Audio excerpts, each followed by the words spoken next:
Hey, everybody, what's going on? Jeff Rieger. Another episode of the Daily Ticket. This one for a Wednesday. It's officially Hump Day, 21st of February, and it's gorgeous outside. That's right. When you watch this, there's a very good chance that I'm going to be on the link somewhere. I've said this before, I love winter golf because most places it's super cheap. You can just walk on.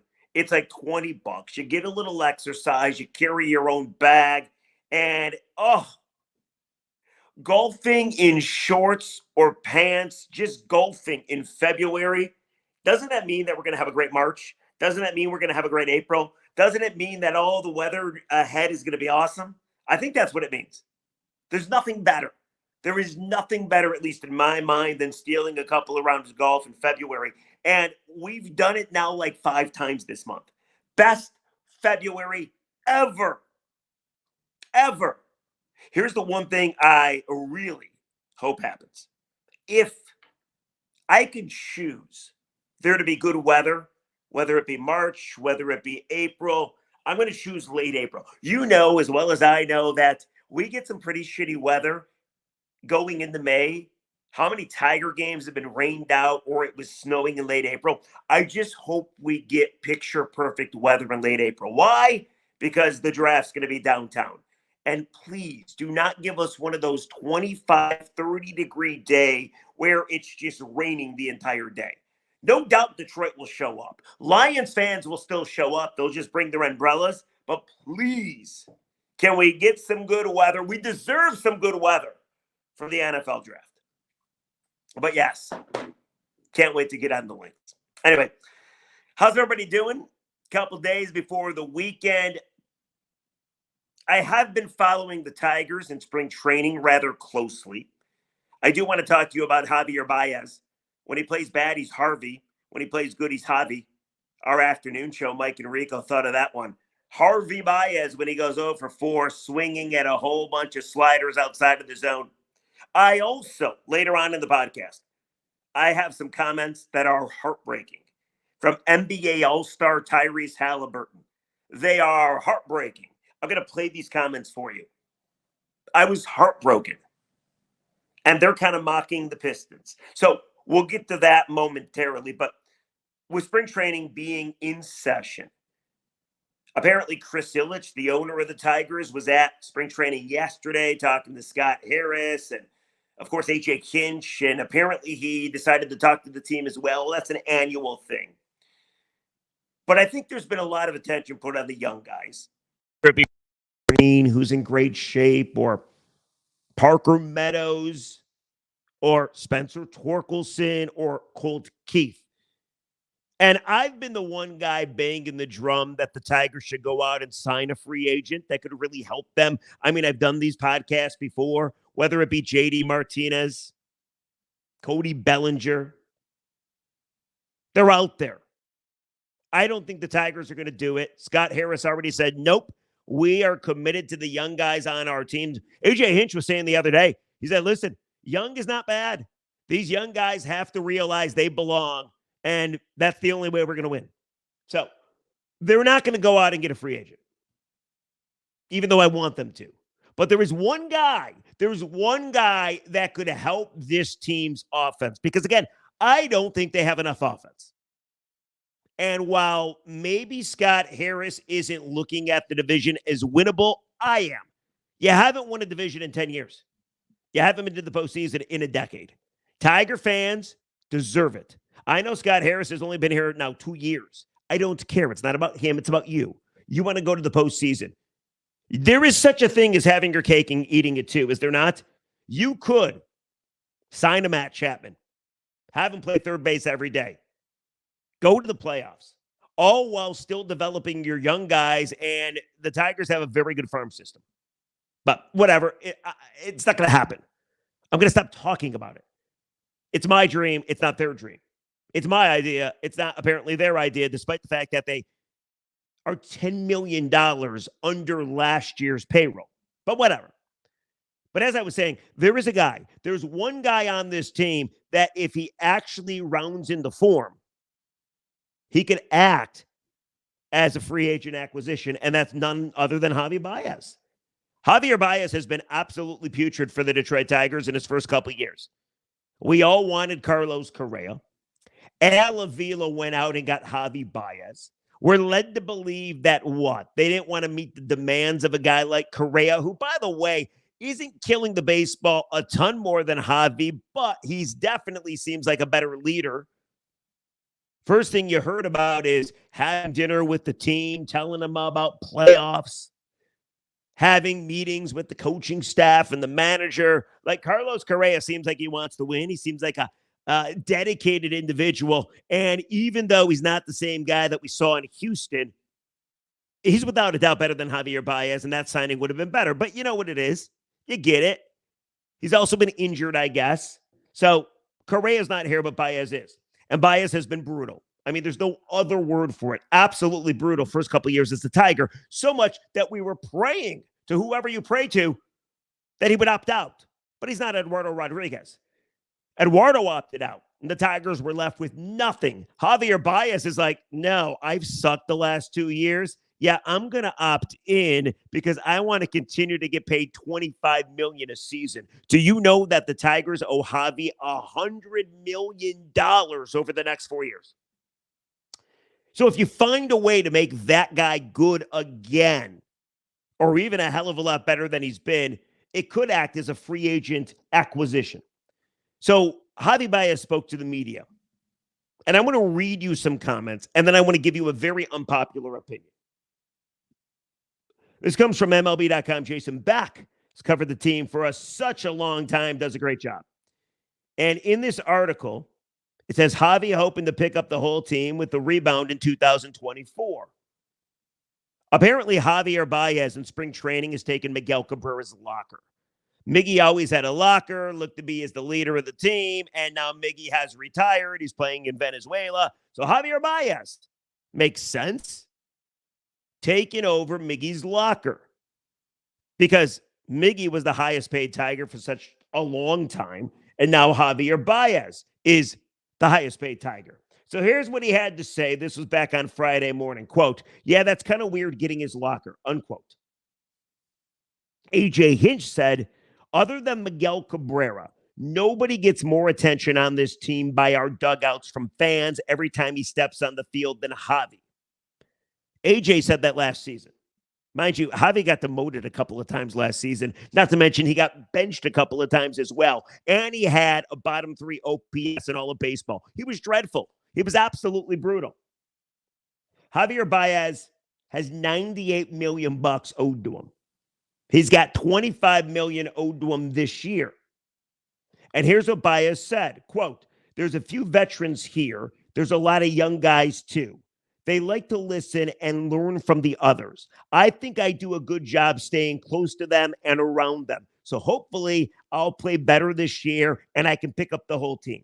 Javier Baez last year had the second lowest OPS plus, 62. He had a .6 WAR. That was his lowest since 2015.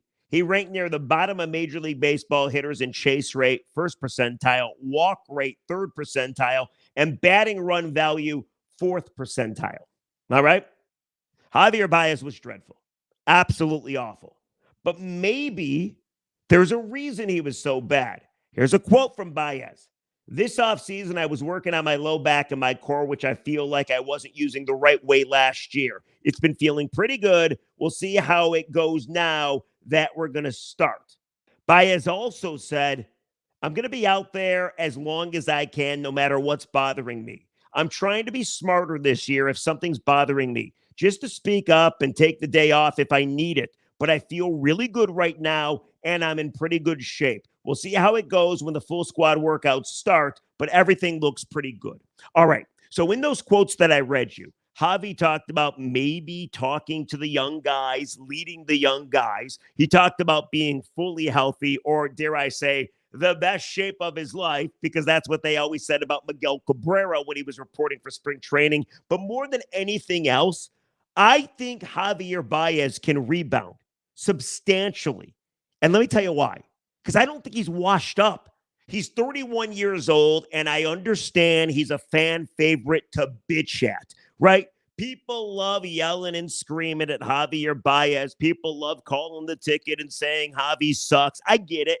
It comes with the territory. When you sign that massive 6-year contract worth a ton of cash, people are going to be unhappy when you don't perform, and Baez hasn't performed. But he's not washed up.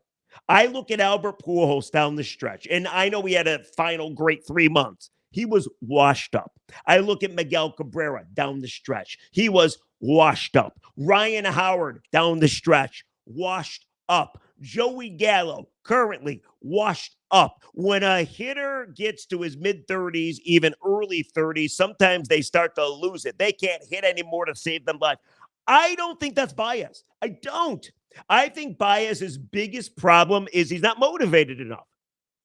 I don't think Javi Baez is washed up. I watched games last year after he got benched or when things were at their lowest and everybody had given up on him, and dude took over. Whether it be with power, whether it be with speed, whether it be making a nice play at shortstop to get out of an inning. I still think Javier Baez has what it takes to play at this level. I do. Now, I know it's an unpopular opinion. And I know you're probably yelling right now saying, man, are you a fucking moron? I get it. You're calling me a moron. I get it. I think Javier Baez is going to rebound and rebound big. And I do believe his season coming up in 2024 will act like a free agent acquisition because you sure in the hell haven't had Javi the last couple of years. You've had Harvey. What do you think? I can't back it up with any facts because they haven't played any games yet. I like his comments. The Tigers sent coaches and trainers out to Puerto Rico where he was. He also went to Lakeland, I'm led to believe, a couple different times during the winter as well. He seems like he's motivated. And I understand what you're saying. It's such BS that you got to motivate a guy making $25 million a year. I hear you. I don't think he's washed up. I think he needs motivation. And I think he understands because he said it in multiple comments that I've read over the last couple of days. He was embarrassed about last year. He said many times, I hope I have a better season. I need to rebound. He said it last year. He was embarrassed, lost at the plate. I don't think he's washed up. I don't think he's in such decline that he can't hit anymore. I think he lacks plate discipline. I think that's obvious. I think you know that already. How many sliders you're going to chase? But I do believe this year is going to be better just because for the first time, it seems like Javier Baez understands, A, that he's being counted on, maybe to be a leader now that Miggy's gone. But B, more than anything, he gets how bad he was. I mean, he's got to, right? He was been horrendous. But I think he understands it. I think he's embarrassed about it. And I think he still has ability. And I expect Javier Baez to make... I expect him to rebound. I know it's a controversial take.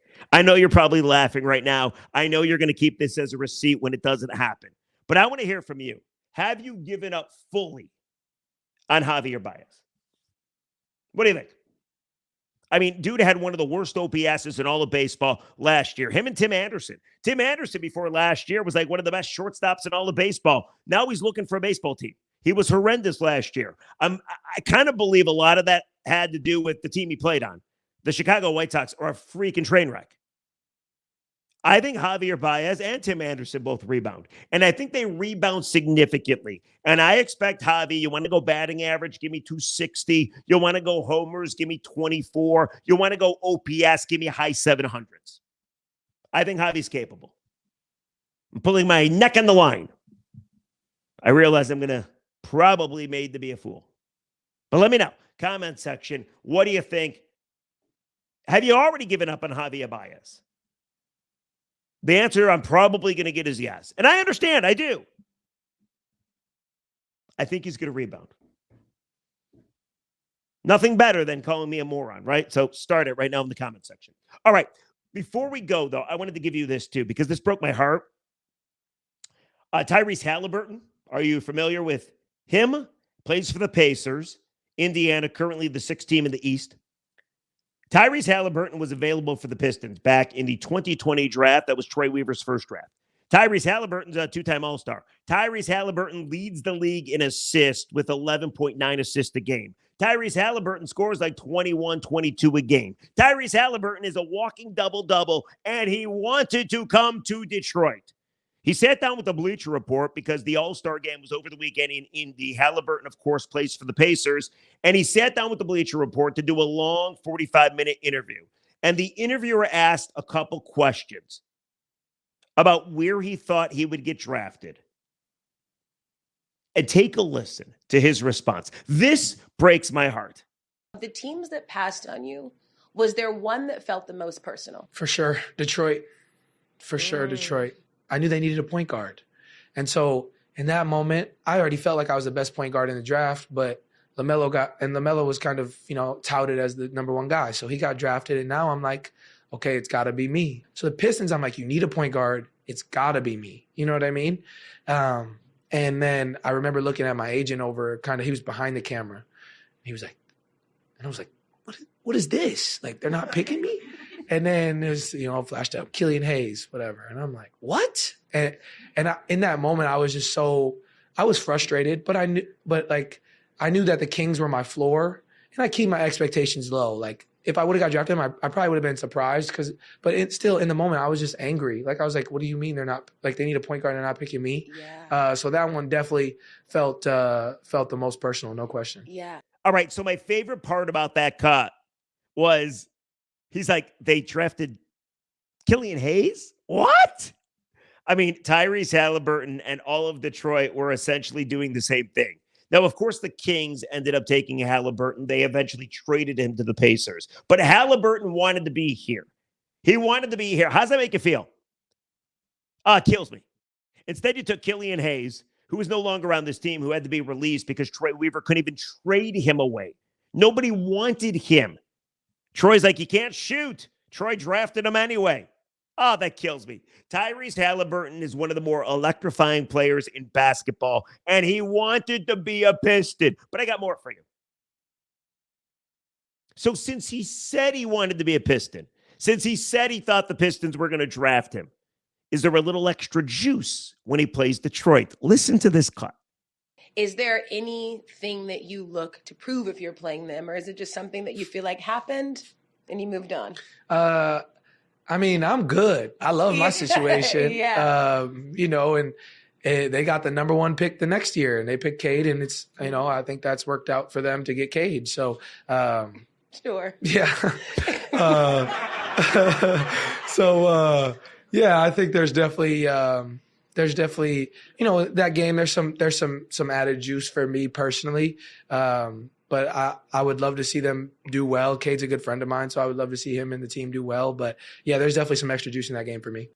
So my favorite part about that cut was Tyrese Haliburton saying, well, they got the number one overall pick the next year, and they took Cade Cunningham, so they're good. And the interviewer started laughing. Yeah. And then the whole crowd, of course, starts laughing. I also like that Haliburton's like, yeah, I'm good. My situation is good. Meanwhile, the Pistons have 8 wins.